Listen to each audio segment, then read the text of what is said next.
গত 16 বছরের শেখ হাসিনার নির্বাচনের তুলনায় এখন তো মনে হয় বেহেশতে আছি। জনগণ স্বাধীনভাবে মত প্রকাশ করতে পারে। এই মুহূর্তে আপনার নির্বাচনী এলাকায় রয়েছেন, প্রচারে ব্যস্ত রয়েছেন। সুষ্ঠু নির্বাচনের মাঠের চিত্র আপনি কিভাবে বর্ণনা করবেন, এবং যদি সেখানে কোনো চ্যালেঞ্জ থাকে সুষ্ঠু সামগ্রিকভাবে। জি, ধন্যবাদ। সহ আলোচকদেরকেও ধন্যবাদ।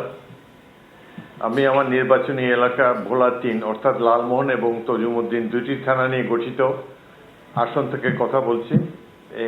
এই মুহূর্তে আমি লালমোহনে আমার বাড়িতে। কয়েকদিন আগেই এসেছি নির্বাচনী এলাকায়। এখন পর্যন্ত পরিবেশ ভালোই মনে হচ্ছে, এবং আগের যেসব নির্বাচনগুলো, এটি আমার জন্য 10ম নির্বাচন। বিদেশ থেকে দেশে রেমিটেন্সের টাকা আসে নিরাপদে, তাই আজই আপনার আপনজনকে বলে রাখুন রেমিটেন্সের টাকা যেন শুধু নগদেই পাঠায়। সুতরাং আগের নির্বাচনগুলোর বিচিত্র অভিজ্ঞতা আমার আছে। প্রথম 6টিতে জিতেছিলাম, পরের 3টিতে নিজের ভোটও দিতে পারি নাই, একটিতে বাড়ির মধ্যে পুলিশের হাতে বন্দী ছিলাম। তো সেসবের তুলনায় শেষের গত 16 বছরের শেখ হাসিনার নির্বাচনের তুলনায় এখন তো মনে হয় বেহেশতে আছি। জনগণ স্বাধীনভাবে মত প্রকাশ করতে পারে, এবং কয়েকটি রাজনৈতিক দল যদিও অত্যন্ত ক্ষুদ্র, তারা বাড়ি বাড়ি গিয়ে নির্বাচনী প্রচারণা চালাচ্ছে। মোটামুটি নির্বাচনে একটা ভালো পরিবেশ আমি দেখতে পাচ্ছি। অসুবিধা যেগুলো হতে পারে সামনে, আমার পূর্ব অভিজ্ঞতা থেকে যেগুলা আমি আশঙ্কা করছি, সেটা হলো আইন শৃঙ্খলা বাহিনী অত্যন্ত দুর্বল।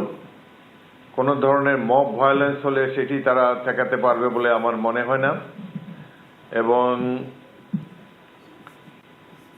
প্রচারণার জন্য যে সকল বিধিনিষেধ নির্বাচন কমিশন থেকে দেওয়া হয়েছে, সেটি এখন পর্যন্ত আমার নির্বাচনী এলাকায় সব প্রার্থীরাই মান্য করে চলছেন, এটি আমি বলতে পারি। চ্যালেঞ্জ যেটি হবে নির্বাচনের দিনে, আইন শৃঙ্খলা পরিস্থিতির অবনতি হতে পারে, এবং বিশেষ করে আমাদের প্রতিবেশী রাষ্ট্র থেকে পলাতক মাফিয়া সরকার প্রধান বসে বসে নির্বাচন ভণ্ডুল করার জন্য পরিকল্পনা প্রকাশ্যেই ব্যক্ত করেছেন।